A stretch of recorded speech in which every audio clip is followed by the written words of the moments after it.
Nous avons en France un système qui est très bon, qui est quasi unique au monde, qui est le système CatNat.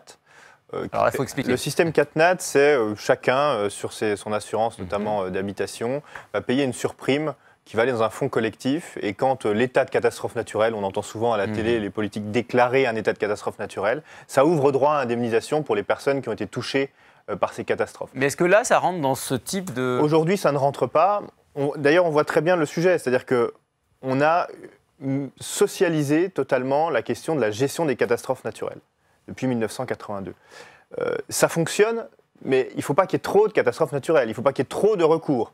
Donc, évidemment, on va toucher les limites du système. À partir du moment où le fonds Barnier va être mis à contribution pour faire des rafistolages budgétaires, par exemple, c'est un problème.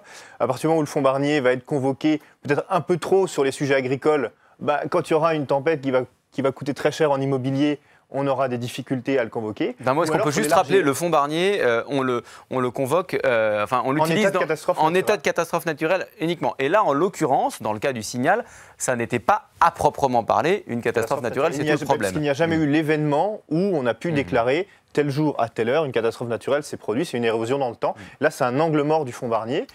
On peut décider de revenir dessus.